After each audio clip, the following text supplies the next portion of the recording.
my car. I was going to drive, and I said, I'm my camera. Oh, really? Listen, Pat will send you some. Oh, yeah, that's great. Oh, no way. I haven't posted my blog yesterday yet. I like to toss in the Jason Food. Okay. Anybody else? Okay.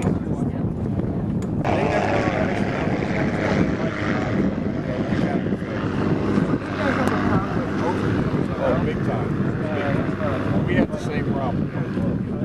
Is that right? Say it one more time first. My father was in the group, the first 4 waves of B-29s over the Himalayas, where they were doing basically testing where they should get their altitude to save them as fuel. And they all did 4 trips, and then they were all taken off that duty because it was rather a nerve-wracking. Okay, I need 2 more volunteers on the end. Come on, Michelle. Gary, you stand over here. You're right there at the end. So he does a lot of flip-flop, flip-flop, flip-flop, flip-flops as fast as he can. Dave, come on up here. He's the youngest B-29 aircraft commander since the Korean conflict. Are you going to take a flip-flop, flip-flopping today? Oh, definitely. Okay, pull your dog tags out. I don't know if you know this.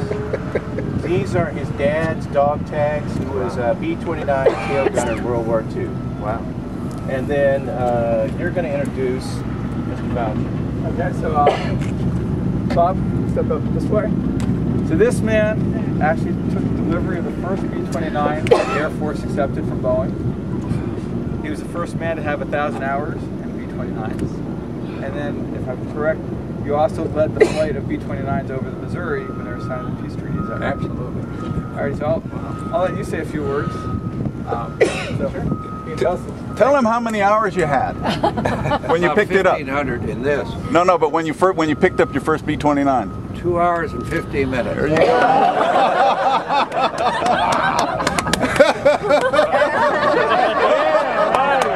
Get back down there, dude. And how old were you? How old were you? 21. There you go, man. But more important, I had 2 hours and 15 minutes, and I was the first 1 hour and 45 minutes. He said, "You better fly it, Bob, because you've got 30 minutes more time than I have." How was the landing? The takeoff was what we did. We landed all right. We almost didn't take it off right.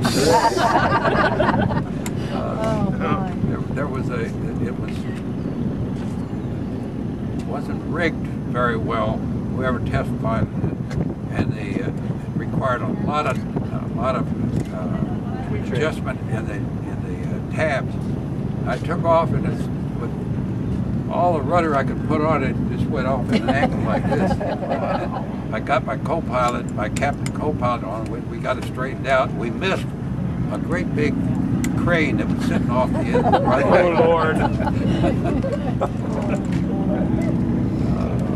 Holy cow. But we had been, I had been sent to B-26 school in Del Rio, Texas, because they thought this flew a lot like the B-26. It had a landing characteristic, like if you pull the power on a B-26, it went down like that. This did the same thing. That was the only similarity. Yeah, our co-pilots find that out quite often. We know that characteristic all too well sometimes. Well, thank you, Bob. It's a pleasure to meet you. Well, I was a colonel, but I was only 23 years old. 23 years old, you were a lieutenant colonel? Yeah. Wow. But that's why I probably led the flight over the battleship Missouri. On that particular flight, I got it by being at the right place at the right time, not because of anything else. General Ramey was supposed to fly it, and they decided he ought to be on the crew on board the ship. So he had picked me to be his pilot when he was going to lead it. And the day before the Missouri signing, they called him to Tokyo to be on board for the ceremony. So he said, Boucher, you're going to take the command of the flight because you know all the details of it. And the main detail was MacArthur was supposed to put his signature on the peace treaty at 9:17 in the morning, and that's when I was supposed to lead 500 airplanes over. And we hit it right on the head, 9:17. But General Ramey said, "Fauché, this is one target you better not miss." And we did. Wow. Yeah. How many airplanes actually were overhead that day? Well, it was about 500 B-29 and about 150 Navy planes. There were there was a couple of aircraft carriers in Tokyo Bay at the time, and they joined us. They flew cover over the top. Such precision. All the planes. I have pictures my dad took from the tail of the formation. Just think, wow, how do they keep themselves in line? I mean, that's long before computers and all that kind of garbage. How long were they flying over the target for? Oh, I'd say that the trail was probably 20 miles long. Wow. Because we had LeMay, who was our commanding general, ordered all the units. There's 3 wings and 3 squadrons per group, and he ordered that all airworthy airplanes should come on this. So it was about 18 airplanes per squadron, and each squadron had its own formation. So we had a stack formation, 3, 12 airplanes per formation, and they were all stacked up behind me, not at a higher altitude, and more or less the same altitude. We all flew over at about 2,000 feet. And MacArthur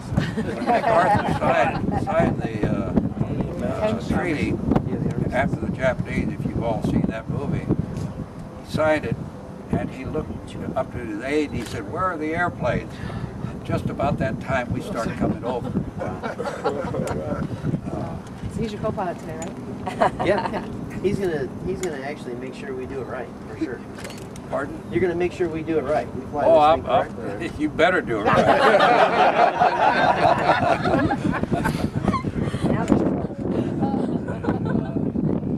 No pressure. You want to continue being commander of this. Whoa! I love it. I love You it. might have to take over. Boy, it's not looking so good. Just recently over the internet came a picture that somebody had of a B-29 with the nose wheel collapsed, and it's sitting up like this, just over the end of the runway, just short of a gully. That was my airplane. The nose wheel collapsed. You weren't flying it, were you? I was. Well, it's a long story. What he's trying to say is I ended up flying it. I ended up flying it because we were in trouble. Couldn't get the main wheels down. Wow. And I hope all you guys know how to crank these wheels down. Yes. We are taught many times. Someday you might have to. Yep. And that nose wheel is very important. Yeah. Yeah. The little tab up there, you gotta take that tab off, put a crank in it, crank it down, and smile at the co-pilot, put it down here, see that clock.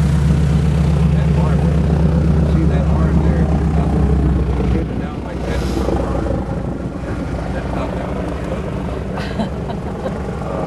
Well, they didn't teach me that in ground school.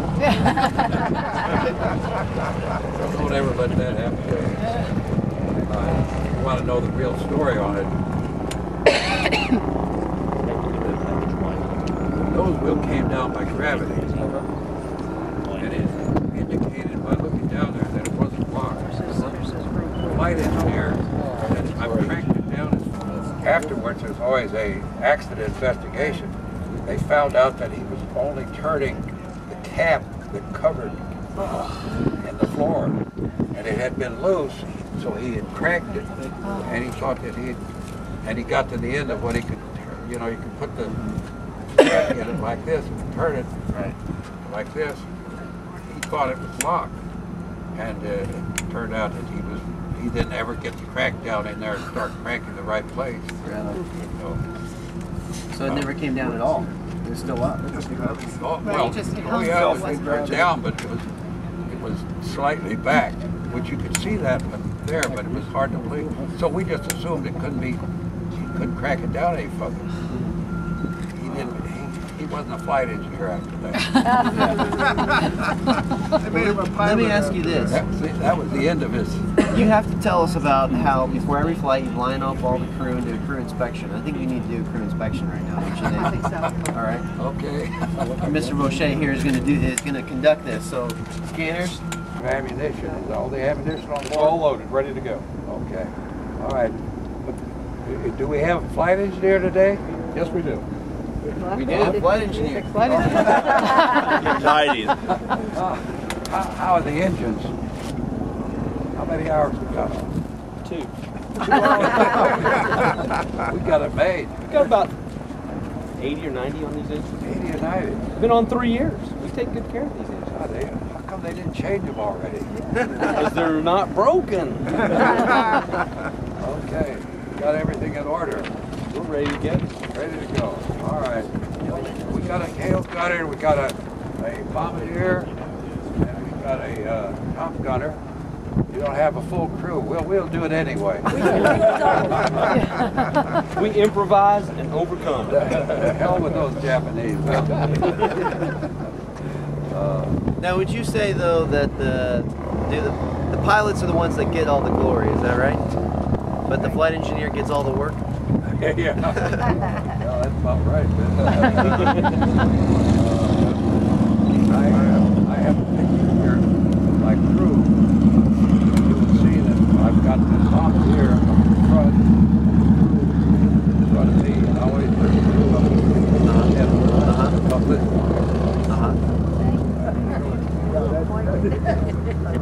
Yeah. I actually made the crew leading people because without them I couldn't get anywhere. Well, do you mind if I give everybody a quick safety briefing? Then we're going to go fly this thing. Your turn. For you guys that are sitting in the front compartment, real quickly here, this is the way you're going to get in and out, right through this crew hatch, right? Of course, they didn't have ladders like that back then, did they? No. You did this. Swung up. That's right. Is there a handle in there to hang? We do. We have the original crew ladder, but we use this one for passenger flights to make it a little bit easier. All right. And then for those of you who are sitting in the back compartment, we've got, or the gunner's compartment, I should say, a ladder on the aircraft right-hand side. That's going to be your primary way to get in and out. Any questions on that? Emergency exits, co-pilot, pilot, co-pilot windows, and flight engineer windows open.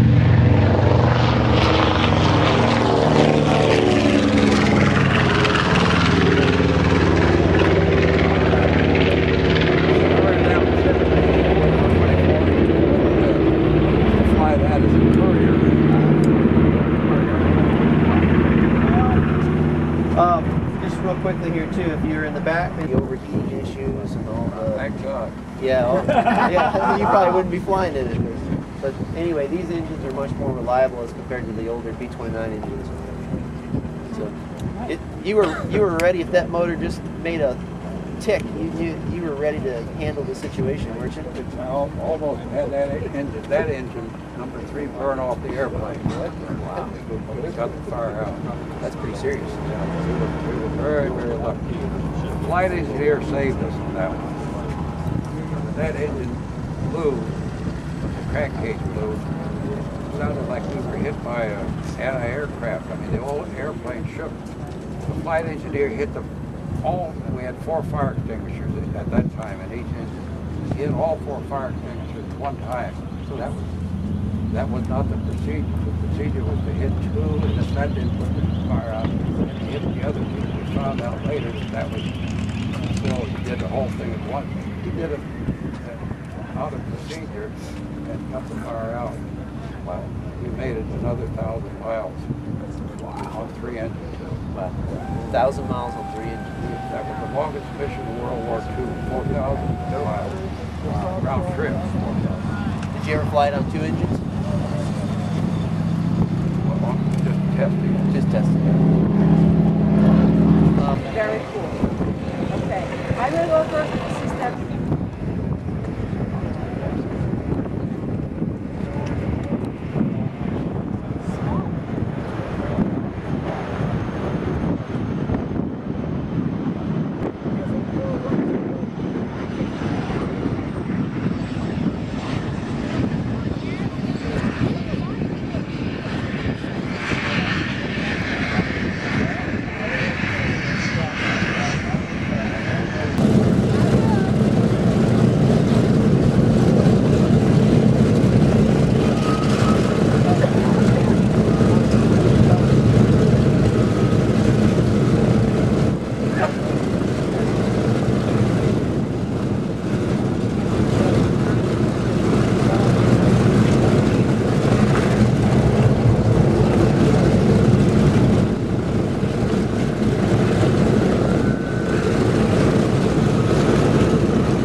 there. It's right there. Yeah.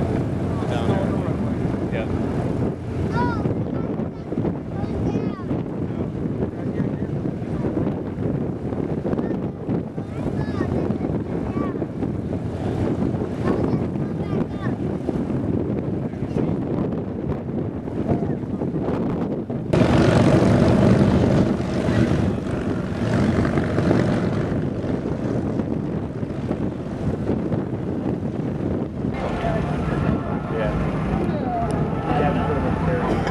Okay. Here, who wants it first? Well, you can hear it.